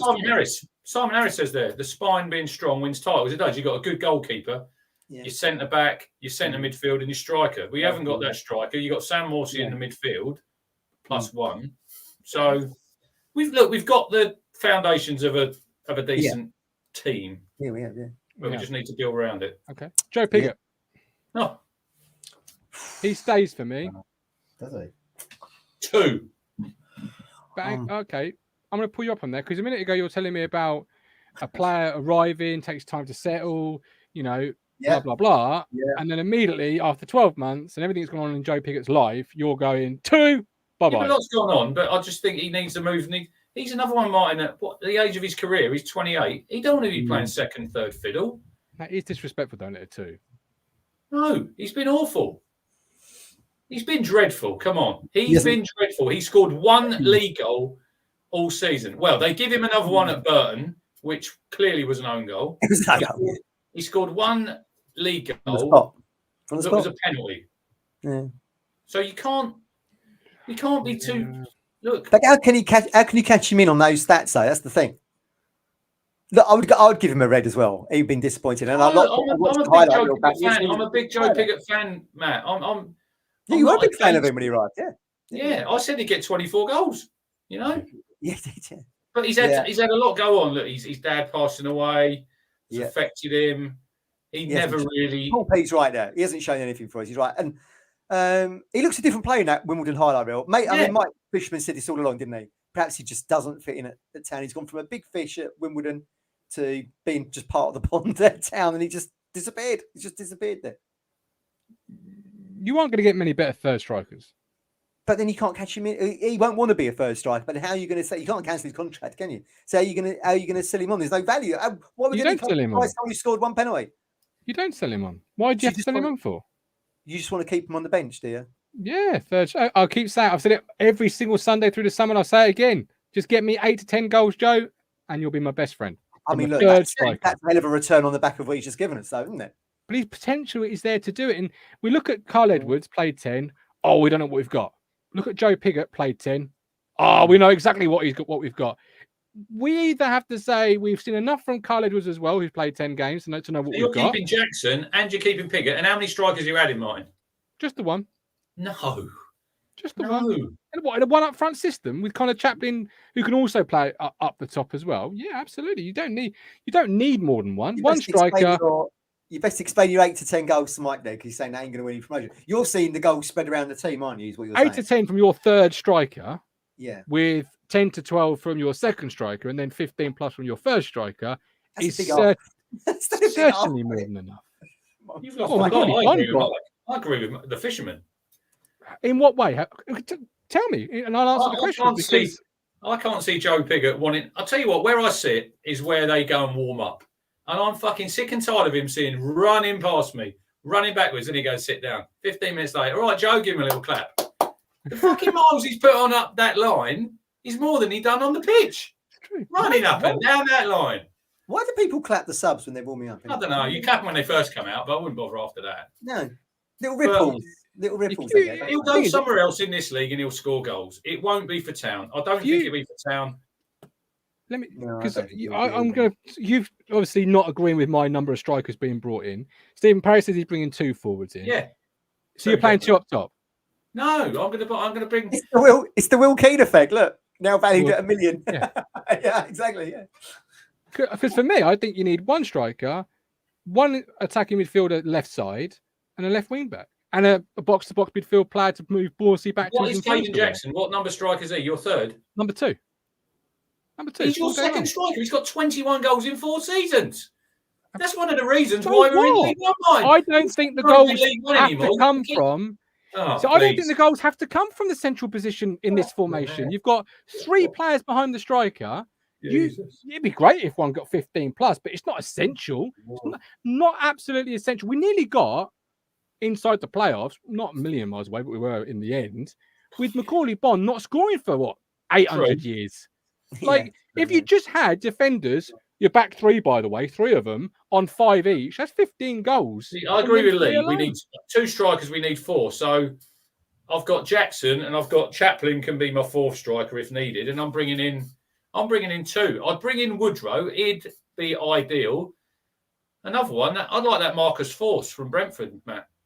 He's a pacey striker. I think he's a good player. Or look, I went for Vyman. Are we going to get Vyman? I was having a little bit of chat with a Bristol City fan on Twitter, and he said, we want 10 million for him. I said, he's 31. Oh, we don't need to sell him then. Wasn't Barry Fry again, was it? No. I just question the quality if you bring in 2 in. That's all. Because I don't think any. You're talking about Joe Pigott. Why would he want to be a third? Well, why would somebody want to sign knowing you've just given 1 striker a contract extension? You're looking to bring 2 more in. Agents talk, clubs talk, players talk. They came in last year. Pigott obviously came in last season and Bond, knowing that we play 1 up front under Cook. Yeah. And then look where it got you. You barely saw whoever Pigott. Comes in will have faith in their ability to get in that starting 11. Surely. That's what Bond thought. And Bond, for 16 games, proved it, didn't he? He got 11 goals. Yeah. Well, he should have been your 20 goal plus. Well, nailed on, wasn't he? Should have been. There's also, you could also look at the resources. You've like last year, you had James Nord, one of the top earners, sat on the planks of wood, while your left back wasn't contributing to the team. But Lee says there, so you want one striker. He's right when he says that. Do you blow the budget on one striker and take the risk? What's the risk? 5 games in, the transfer window shut, he breaks his leg. You've got Joe Pigott and Caden Jackson. That's football, my friend. Paul Taylor will tell you that. Martin's always been all chips in on a good striker, haven't you? Always. And you've got to assume it's going to come from the Championship. So Woodrow was a Championship striker last season. If there is a second one, I'd imagine he's going to come from I wouldn't sit here next year and criticise my football club if they did their homework. Yeah. The dashboard was all green. Who is your striker? I haven't got one. Come on, give us a name. You know I don't watch enough football to give you a name. You know I don't watch enough football to give you any name. You know that. That would be wrong of me to say, oh, well, I've seen him. If we signed a striker, right, I could get on board with you if we signed a Championship striker, say we paid 4 or 5 million. I know it's a risk if you sign him one, Matt, and he could get injured. But if you're going to spend that type of money, I'm thinking he's going to be guaranteed. If you're shelling out 4 to 5 million, not saying that we're going to, but if we did, that'd be guarantee you 20, 25 goals. And I'll be really disappointed if it didn't work out. Let me Alex ask you. Griffin's in the house. Welcome, Alex Griffin. Hang on, Alex. Matt has got a new nickname for you. What is your nickname? Glasgow Griffin. Glasgow Griffin. Yes, DE. Is Troy Parrott good? He's or the Scott Twine make Troy Parrott? I spoke to Colin about this. Now, Troy Parrott was at Town, and I thought he really struggled. I've watched him quite a bit for MK this year, Martin. I think he's a really good player. Or the Scott Twine makes Troy Parrott? Bit of both. But I think Troy Parrott's he'd be an upgrade on anything we got. He would. You see, in my sexy system, you've got Connor Chaplin, you've got Wesley Burns, you've got a really brand shiny, brilliantly fantastic left winger that can do it all, scores goals for fun. A bit like a Scott Twine with a set piece as well. And then you've got a striker. You just need one. And then you can take him off after towards the back end of the game, 15 minutes left to play, 3-0 up, rest him up for next week. On comes Caden, on comes Joe. They contribute as well. Jobs are good. I ain't wasting money with people sat on planks of wood next year. I think it's getting him 8 goals in games when we're already 3-0 up then, Matt. Absolutely, mate. Yeah. All the top teams have them. Or 2-0 up, or 2-1 up, 3-1 win. Happy days. You need the strikers we need to bring in are the guys that are going to score when it's 2-2 and they make it 3-2 to Town, or they get that a 0-0, they make it 1-0. Exactly. They're your match winner, Matt. They're your match winners, aren't they? That's what we need. And I think you have to look at the Championship to bring those in. But you ain't going to bring in, let's just, I don't know, give me 2 top strikers, gentlemen. Give me 2 top strikers. Johnston Clark Harris, I'll give you one of them. Who's the other one? Who's another top striker at this moment? You could dream team Pickett. Who would you have? Dream team with Pigott? No, Pickett. Oh, Pickett. You know, you could pick a striker. I'd go Vyman all day long. Well, is Johnston Clark Harris going to sign from a rival knowing you've signed Vyman? Is Vyman going to sign knowing you've signed Johnston Clark Harris? Well, he's not just a striker. He can play on the right-hand side. But you're not going to... I don't think you're going to get 2 leading centre-forwards in their field sign knowing you've also got another centre-forward dropping down from the Championship. Stockton to come here as a number 2. Because that'd be an upgrade. That's another bit of a risk, though, isn't it, Rich? I think Stockton. Yeah, maybe a little bit. Here's a question for you: was Caden Jackson was the delay in the announcement or the delay in signing of Caden Jackson's contract? He wanted some assurances to be number 2, number 1. Was it a man? Like what? Because if I'm Caden, I'm only signing a new deal if there's some playing time sort of being spoken about it, because I'm not signing to be your number 3, boys. You got to think we're going to be in the mix with the lad from Luton, Harry Cornick. No, he's out of contract. That's someone we could certainly get. And then if you think you've got Woodrow in the mix there as well, linking with Chaplin, I think that'd be decent, you know. Yeah, but would you have signed on knowing you're going to be your number 3 if you're Caden Jackson? Yeah, but there's no assurances for anybody, is there? No, really? no. You've got to show you're going to be number one, aren't you? I mean, Yeah, we know there's a plan. We know there's a plan. We know players are told the vision, the plan. This is what we perceive it to be next year for you moving forward. Mike's put in Telford, the lad at Newport. Am I right in thinking that? Yeah, he had a good season. He has had a good season, but he's played in League One before, and he got sold by Plymouth. Yeah. If Jackson left, he's going nowhere better. I don't think players really mind about that. They want to play football. They want to earn money. He got linked with Huddersfield and Bournemouth, though, didn't he? Bournemouth now in the Premier League and Huddersfield on the edge of. So they looked at him at one point. People like speedy players, though, don't they? Pace is a hard thing to be able to get in. And we found out in our show here and what McKenna and that have been saying, that's a quality we haven't really got. So there we go. Which is not Cole Stockton, to be fair. No, that's more. I tell you, I was impressed with this season, and he scored again yesterday. Was that James Wilson? Who used to be at Man United? He's at Port Vale. I mean, I would say he was just as good as Norwood or whatever. It'd be very interesting to see how he gets on in League One next season. He was at Salford, and then they let him go, didn't they? Yeah. Found his way again. At Port Vale, found the home.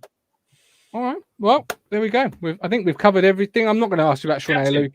We've not done Sam Morsy. Oh, Sam Morsy. Sorry. Yeah, you're right. Sorry. Ali will be beside himself. Yeah. The phone's going off again.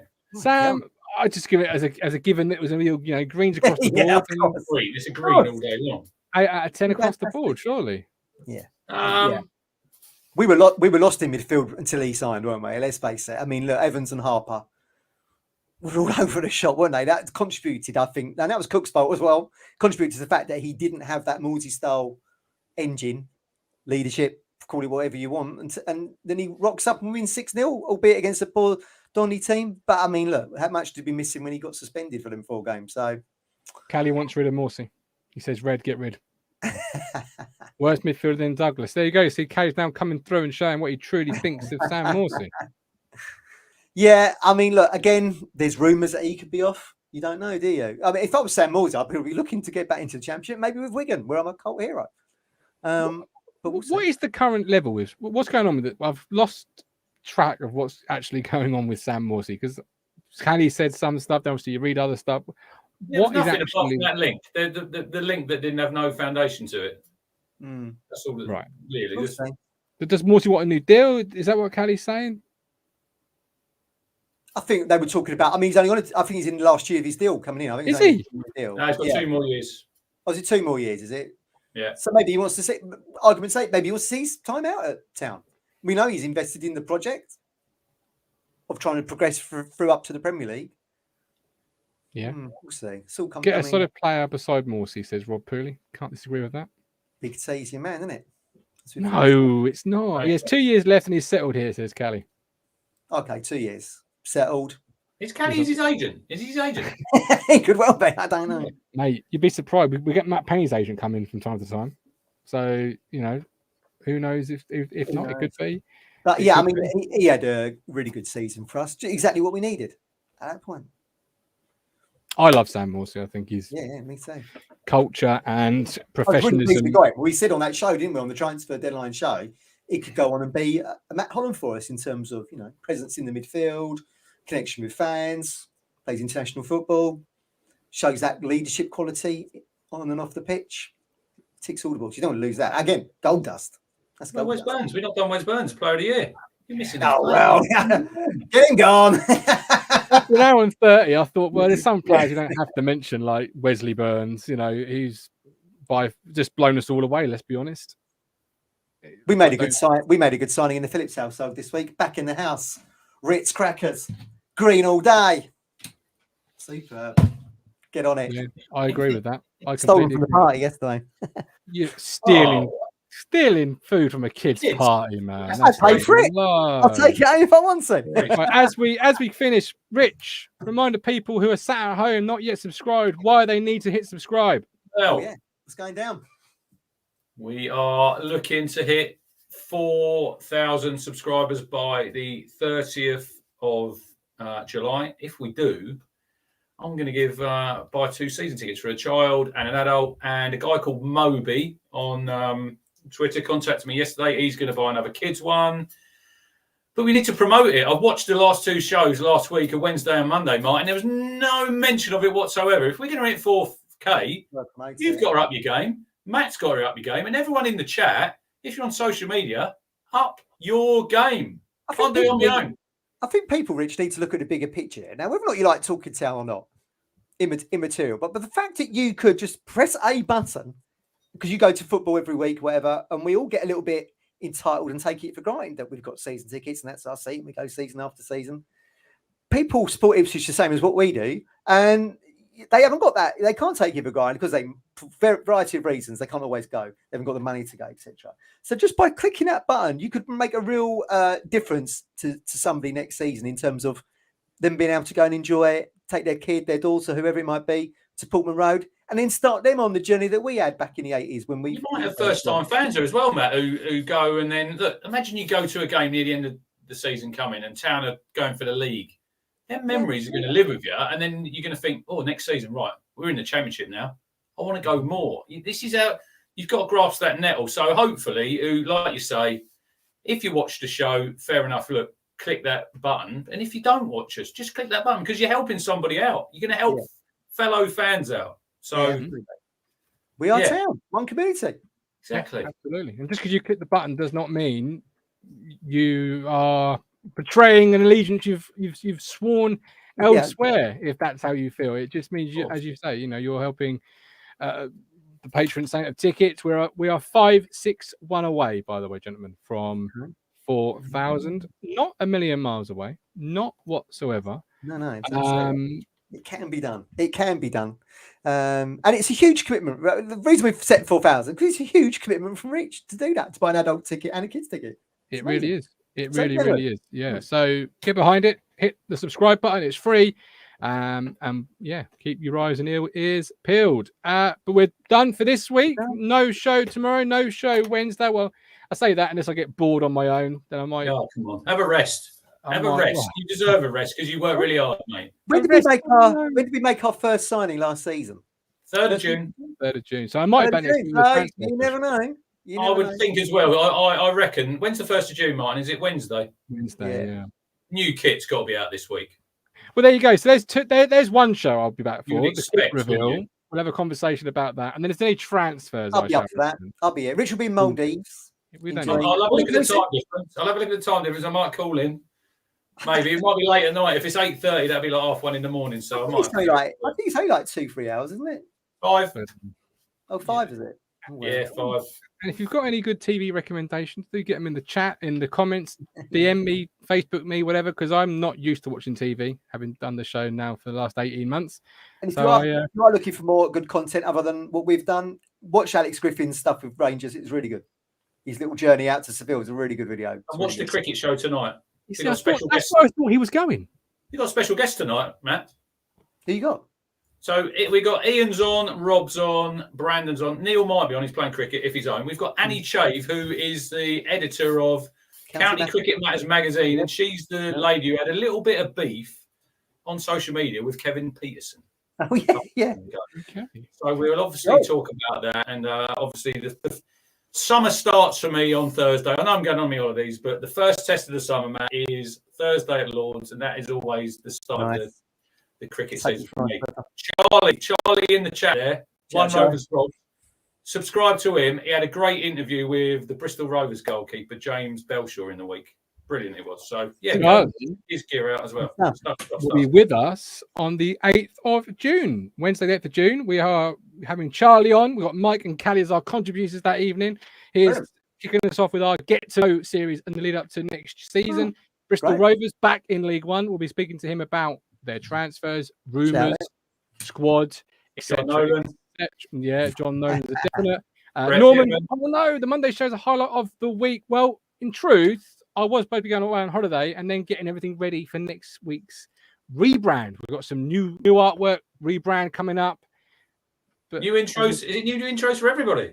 New intros for everybody, but they've all gone away and left me.